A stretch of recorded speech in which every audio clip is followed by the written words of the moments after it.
Hello, नमस्कार सर्वांना. श्री स्वामी समर्थ.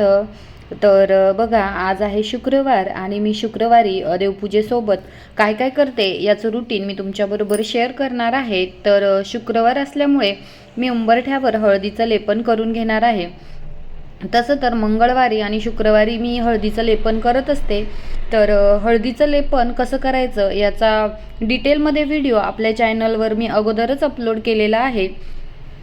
तर तो जर तुम्ही बघितला नसेल तर तो तुम्ही बघू शकता. त्यामध्ये उंबरठ्याचं पूजन कसं करायचं, हळदीचं लेपन केल्याने काय फरक पडतो, हळदीच्या लेपनासाठी कोणत्या वस्तू घ्यायच्या, कशा काय काय हळदीच्या लेपनात टाकायचं याची संपूर्ण माहिती मी तुम्हाला त्या व्हिडिओत दिलेली आहे. तो व्हिडिओ जर तुम्ही बघितला नसेल तर तोही तुम्ही बघा. तर बघा, अशा प्रकारे माझं हळदीचं लेपन पूर्ण करून झालेलं आहे. लेपन सुकल्याच्या नंतर मी छोटीशीच रांगोळी काढून घेतलेली आहे आणि पावलांवरती आणि रांगोळीवरती हळदी कुंकू अर्पण केलेलं आहे आणि उंबरठ्याला धूप दीप दाखवून घेतलेला आहे. तर बघा, अशा प्रकारे माझं हळदीचं लेपन झालेलं आहे. तर आज आहे शुक्रवार आणि शुक्रवार हा आपल्या अन्नपूर्ण मातेचा वार मानला जातो. त्याच्यामुळे मी आज किचनची साफसफाई करते. तसं तर मी दर शुक्रवारीच हे करते, कारण स्वयंपाकघरात आपल्या अन्नपूर्ण मातेचा वास असतो. त्याच्यामुळे मी जे काही आपले मसाल्याचा डब्बा असेल किंवा मिठाची बरणी, तेलाची बरणी, हे सर्व स्वच्छ करत असते. तर कसं आहे ना, प्रत्येक वाराला प्रत्येक देवाच्या गोष्टी किंवा देवाची सेवा केली तर आपल्यालाही दडपण येत नाही आणि आपलं घरही स्वच्छ राहतं. तर बघा, शुक्रवारी अशा प्रकारे मी सगळे किचनची साफसफाई करत असते.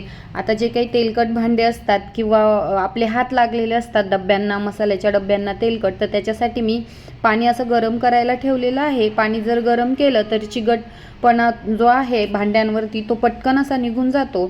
तर अशा प्रकारे मी दर शुक्रवारी ही डीप क्लिनिंग करत असते. तर असं दर शुक्रवारी केल्याने काय होतं की आपल्या वस्तू पण खूप अशा खराब होत नाही आणि किचनसुद्धा आपला एकदम स्वच्छ आणि सुटसुटीत राहतो. तर असं म्हणतात, जिथे स्वच्छता असते तिथेच देवी लक्ष्मीचा वास असतो.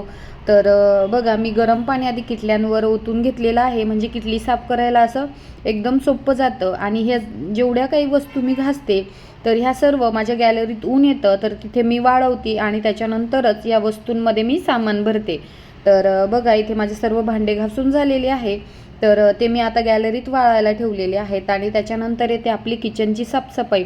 आपण जे काही भाज्यांच्या फोडण्या देतो किंवा जे काही स्वयंपाक करतो त्याचे बारीक बारीक कण किंवा तेल असं आपल्या स्टाईलवर उडत असतं. तर त्याच्यामुळे मी स्टाईलसुद्धा आज घासून घेते आणि गॅसचीही जरा क्लिनिंग करून घेते. तर शुक्रवार हा आपला अन्नपूर्ण देवीचा वार असतो, म्हणून दर शुक्रवारी आपल्याला तिची सेवा करणं तेवढंच महत्त्वाचं आहे आणि आपल्या स्वयंपाकघरात तिचा वास असतो. म्हणून मग शुक्रवारी जे काही स्वयंपाकघरातील भांडे असतील, गॅसची शेगडी असेल, ते मी स्वच्छ करते आणि ज्या काही वस्तू असतील त्या मी पूर्ण भरून ठेवते.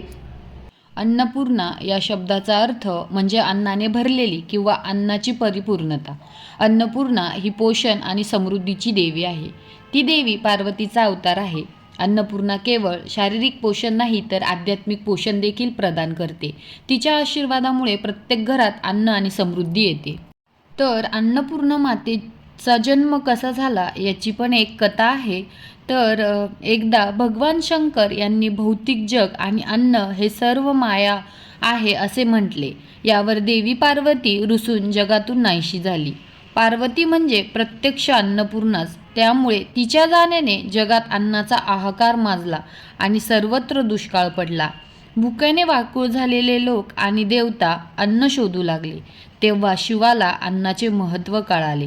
लोकांचे हाल पाहून पार्वती मातेने अन्नपूर्णा मातेचे रूप धारण केले आणि काशीमध्ये स्वयंपाकघर उघडून भुकेल्या लोकांना अन्न वाटण्यास सुरुवात केली. भगवान शंकर स्वतः भिक्षूचे रूप घेऊन तिच्याकडे आले आणि त्यांनी अन्न भिक्षा म्हणून मागितले. यावेळी अन्नपूर्णा मातेने त्यांना अन्न देऊन अन्नाचे महत्त्व समजावून सांगितले. तेव्हापासून त्या अन्न आणि पोषणाची देवी म्हणून पूजल्या जातात. अन्नपूर्णा माता ही केवळ अन्नाची देवी नाही तर ती समग्र पोषण, समृद्धी आणि आध्यात्मिक समाधानाचे प्रतीक आहे. माँ अन्नपूर्णा जगातल्या प्रत्येक जीवाची अन्नाची मूलभूत गरज पूर्ण करते. तिच्या कृपेने घरात कधीही धान्याची कमतरता पडत नाही. तिच्या हातात असलेले भरलेले भांडे अन्नाचा अखंड पुरवठा आणि समृद्धी दर्शवते. ती केवळ अन्नच नाही तर त्या अन्नातून मिळणारे आरोग्य, शक्ती आणि जीवन प्रदान करते. चांगल्या पोषणासाठी तिचा आशीर्वाद महत्त्वाचा मानला जातो. पार्वतीचा अवतार असल्याने ती आपल्या भक्तांना एक प्रेमळू आईप्रमाणे पोषण देते आणि त्यांची काळजी घेते. तिच्या पूजेमुळे लोकांना अन्नाचे मोल आणि त्यांचा आदर करण्याची शिकवण मिळते. अन्नाची नासाडी न करणे हे तिच्या पूजेचाच एक भाग आहे. म्हणून दर शुक्रवारी आपल्या स्वयंपाकघरात आपण तिची अशी छोटीशी का होईना पूजा करायची आहे. तिची कृतज्ञता म्हणून तिचे आभार मानायचे आहे, जेणेकरून ती आपल्यावर सदैव प्रसन्न राहील. तर बघा, इथे माझं स्वयंपाकघर मी स्वच्छ करून घेतलेलं आहे. स्वयंपाकघराच्या भिंतीवर मी हळदी कुंकवाने स्वस्तिक काढून त्याची ही पूजा करून घेतलेली आहे. स्वयंपाकघरात तुम्ही अशा प्रकारे ही पूजा मांडू शकता.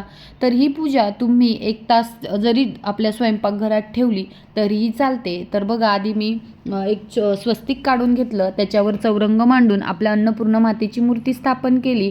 अन्नपूर्णा मातेला हळदी कुंकू अक्षदा अर्पण करून फुलं अर्पण केलं. त्याच्यानंतर गॅस शेगडीचीही मी पूजा केली आणि आता देवीला धूप दीप दाखवून घेतलेला आहे. तर अशी छोटीशी पूजा मी दर शुक्रवारी माझ्या स्वयंपाकघरात मांडते आणि माझं सगळं काम आवरल्याच्या नंतर मी ही पूजा मांडते. म्हणजे जसं की स्वयंपाक पाणी सगळं आवरून घेते आणि त्याच्यानंतर मी ही पूजा मांडते. म्हणजे जेणेकरून माझी ही पूजा स्वयंपाकघरात 1 तास तरी आरामशीर राहते आणि त्याच्यानंतर मी ही मूर्ती उचलून देवघरात परत ठेवून देते.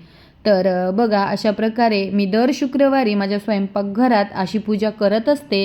जर माझे पूजेचे व्हिडिओ तुम्हाला आवडत असतील तर मला कमेंट करून नक्की सांगा.